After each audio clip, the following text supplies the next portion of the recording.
लेकिन बारिश का मौसम है, बारिश ज्यादा हो रहा है। 2 दिन से हमारे बहुत सारे लोग, हम रात भर भी उसको लिए हम मॉनिटरिंग किया है। हमारा ऑफिसर लोग वोट का बाद पूरा मॉनिटरिंग भी किया है। और अभी भी हमारा सेंटर में, रिलीफ सेंटर में बहुत सारे लोगों ने है और उन लोगों को लिए पूरा जितना बंदोबस्त करने का जरूरत है। मैं पहले 3 आदमी को मौत हुआ ये साइक्लोन में, मैं उसको परिवार को हम हमारा दुख, हमारा शोक हम व्यक्त करना चाहती हूँ। मैं जो परिवार लोग हमारा गवर्नमेंट का रिलीफ सेंटर में है, जिसको যাদের পাকা কাঁচা ঘর ভেঙে গেছে, অনেকের ক্ষতিগ্রস্ত পাকা ঘরও ভেঙে গেছে, অনেকের পাটলি ভেঙেছে, অনেকের চাষের জমি নষ্ট হয়েছে, অনেকের দোকান নষ্ট হয়েছে, অনেকের অনেক কিছু ক্ষতি হয়েছে। আমি শুধু এটুকু বলতে চাইবো সাধারণ মানুষের কাছে এবং প্রেস মিডিয়ার কাছে আমার রিকোয়েস্ট থাকবে, এই অ্যাপিলটা যদি পৌঁছানো যায় যে যাদের সব চলে গেছে এই দুর্যোগে, যারা সব হারিয়েছেন, ঘর বাড়ি ব্যবসা চাষের জমি থেকে শুরু করে সবকিছু, আমি তাদের কথা দিচ্ছি প্রশাসন যা যা উদ্যোগ নেবার কাল থেকেই করছে, আগামী দিনও করবে। আর আমি একটু স্বাভাবিক হলে আমি নিজে এরিয়ার সার্ভে করব এবং কাঁচা বাড়ি যাদের বাড়ি ঘর ভেঙেছে, যাদের ফসল নষ্ট হয়েছে, যাদের ক্ষতি হয়েছে, তাদের সরকারের তরফ থেকে প্রশাসন যেভাবে রিলিফ দিচ্ছে, আমিও আপনাদের কথা দিচ্ছি, আপনারা পুরো সহযোগিতা করব আপনাদের চিন্তা করবার কারণ নেই। আমি জানি আপনারা দুশ্চিন্তায় আছেন, আমি জানি আপনারা চিন্তায় আছেন, কিন্তু মনে রাখবেন বাংলায় প্রতি বছর আমাদের এটা ফেস করতে হয়, কারণ বাংলা হচ্ছে নদী মাতৃকা দেশ। অন্য রাজ্যে এই ঝড় জল সাইক্লোন ফেস করতে হয় না। যত সাইক্লোন সব আমাদের বে অফ বেঙ্গল আছে বলে বে অফ বেঙ্গলের ওপর দিয়ে ঘূর্ণি আসে, কখনো উড়িষ্যা, কখনো বাংলা, কখনো বাংলাদেশ, এবং এটা আমাদের ফেস করতে হয়। তাই প্রতি বছর কখনো বুলবুল, কখনো আমফান, কখনো ফণি, কখনো সুনামি চলছে তো চলছেই। এখনো কোথেকে একটা চলে এসছে। একদিকে ইলেকশন চলছে, ইলেকশনের মিটিংও লোকে প্রচার করতে পারছে না, অন্যদিকে মানুষের দুর্যোগ চলছে। এই দুর্যোগের মধ্যেও আমরা কেন নির্বাচনী মিটিং চালাতে বাধ্য হচ্ছি, তার কারণ আমি এতক্ষণ পর্যন্ত কাল বিকেল থেকে আমি রিলিফ সেন্টার কেমন চলছে, সারা জেলায় কে কোথায় আছে, কেমন আছে, প্রশাসন কতটা উদ্যোগ নিয়েছে, আজকালও পরশুও চলবে যতক্ষণ না কমপ্লিটলি শেষ হচ্ছে, সেইটা খোঁজ খবর রাখার জন্য আমি কালকে সন্ধ্যে 6টা থেকে আজকে বিকেল 5টা পর্যন্ত ওই কাজটাই করছিলাম। আর ডিজাস্টার ম্যানেজমেন্টের আমাদের যে 24x7 যে মনিটরিং টিম আছে, সেই মনিটরিং টিমের সাথে কোঅর্ডিনেশন করে কাজ করছিলাম। আমি সেটা করে তবে বেরিয়েছি, না বেরোলে উপায় নেই, কারণ হাতে তো 2-3টে দিন আছে। 2 মাস ধরে করছি। क्या जरूरत था कि 3 महीने के लिए चुनाव का दिन ठीक करना? अब कहता है बिना पैसा में गैस दे रहा है, गैस दिया बिना पैसा में? बिना पैसा में विद्युत दिया है, दिया नहीं दिया? 15 लाख रुपया देने का बात कहा था, दिया नहीं दिया? ब्लैक मनी ले आने का बात कहा था, किया नहीं किया? आईटीआई का स्टूडेंट को भी चाकरी नहीं मिल रहा है, नौकरी नहीं मिल रहा है, खाली एजेंसी राज चल रहा है। नरेंद्र मोदी का सरकार का एक ही काम है, भाजपा का, government of the agency, by the agency and for the agency, और झूठा है, जुमला है, इसी के लिए उसको विश्वास करना मुश्किल है। मैं तो इसी के लिए कहेंगे, चाहे जो भी हो, बीजेपी को जाना चाहिए देश से।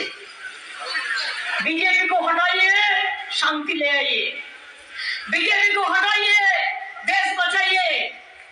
बीजेपी को हटाइए, नौजवान को नौकरी दीजिए।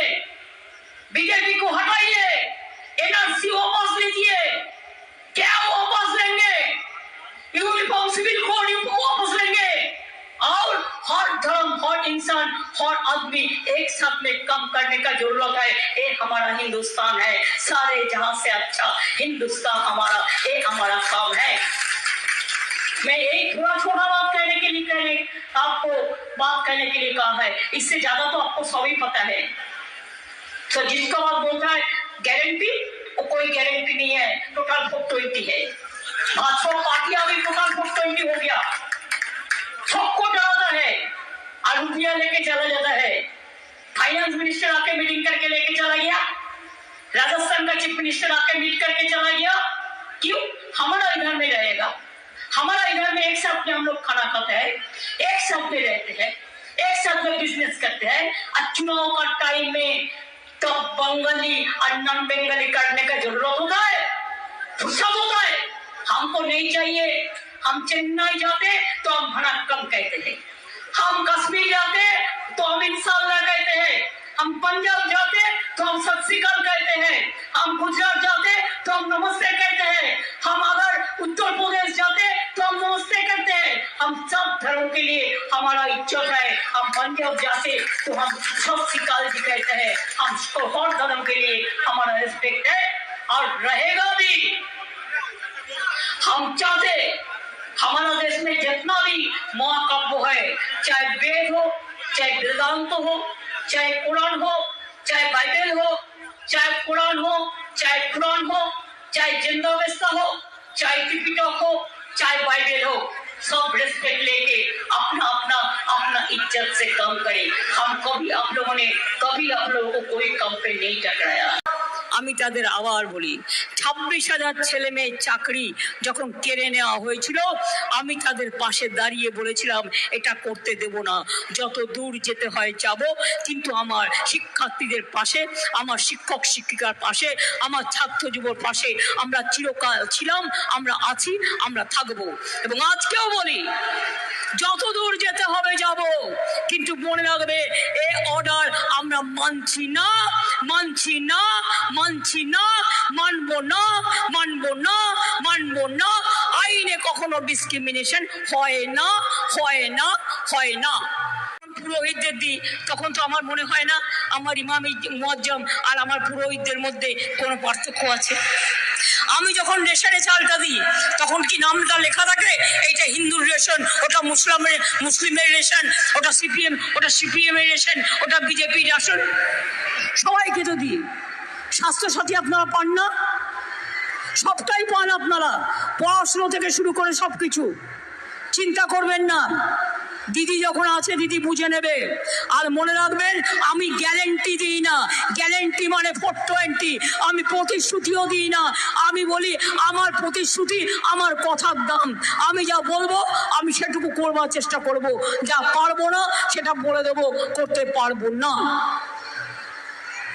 কয়েকদিন আগে বলেছে লক্ষ্মীর ভান্ডারের টাকা আমরা বন্ধ করে দেবো। এত বড় সাহস! কে आप लोगों ने छोड़ देगा?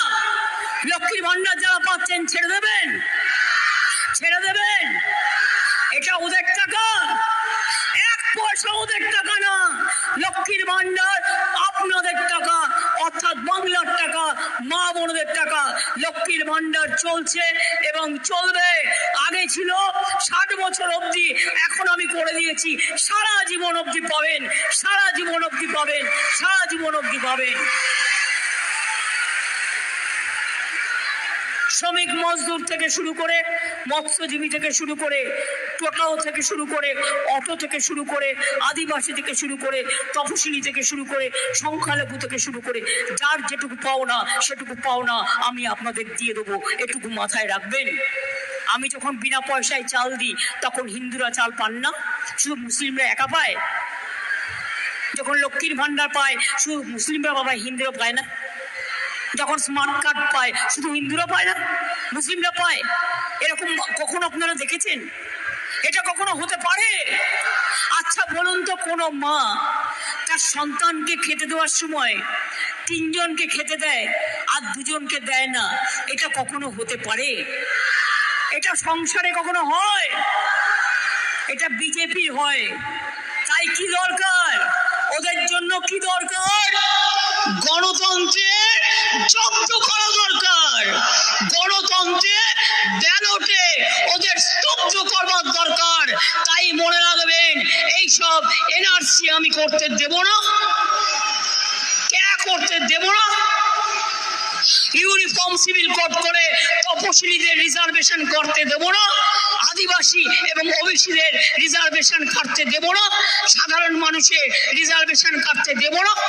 এবং সাথে সাথে এটাও মনে রাখবেন, বাংলাটাকে জেলখানা করতেও দেব না।